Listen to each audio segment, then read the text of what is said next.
I'm here to speak. Well, first of all, I'd like to say thank you to everybody who was very helpful towards the end of my father's life.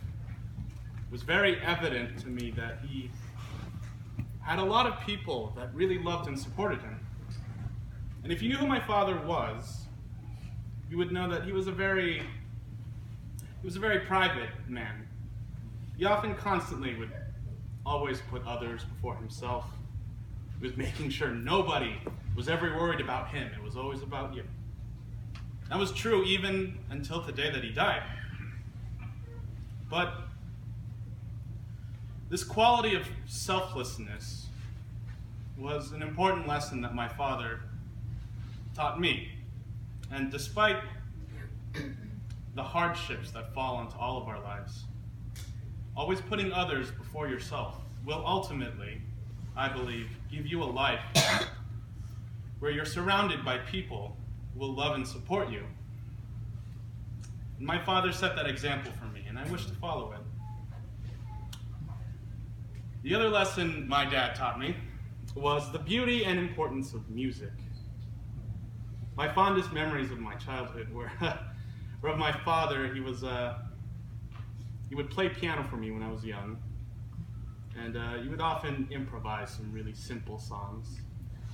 And he would make up a lot of words with me. I remember when I was young, I really liked superheroes like Batman, and he would always make up these songs like I was Batman, and it meant so much to me when I was young. And I can still remember a lot of those songs he played for me.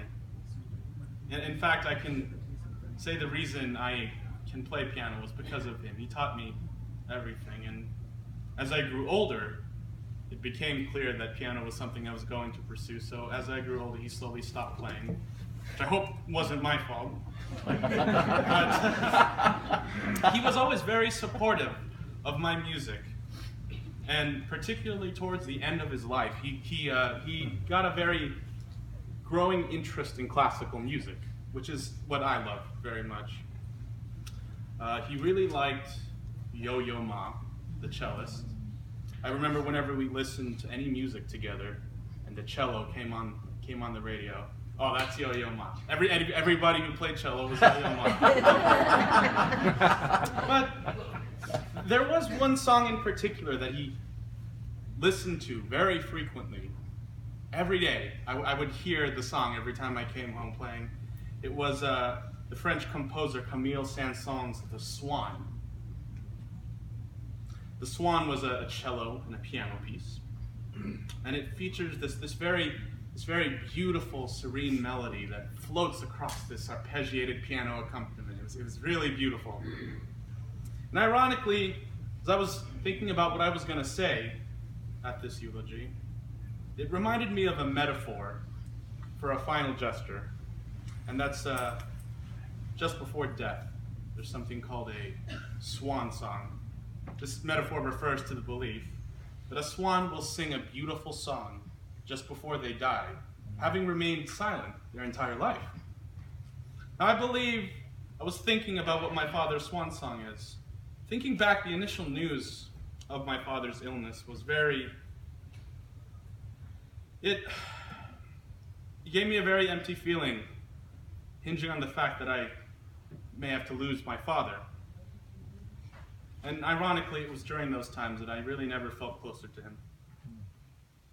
I mean, the man that everybody has come to know and appreciate was still the man he was in the day he died. He was a man of compassion, selflessness, and joy, and a passionate father. Even when faced with death, he made sure that nobody was worried about him. And I understand now that this philosophy is something that he wishes to impart with me. And that's something I hope I will hold on to for the rest of my life. I wish to continue to uphold my father's values and remind everybody here that my father wouldn't have wanted today to be a day of grief, but rather a celebration of life. He would want us to cherish the people that we have in our lives and to revel in the comfort that your family provides. So, I just wanted to say thank you, Papa, I miss you a lot, but I hope that I can live a life of love and compassion just like yours by the next time I see you. So thank you.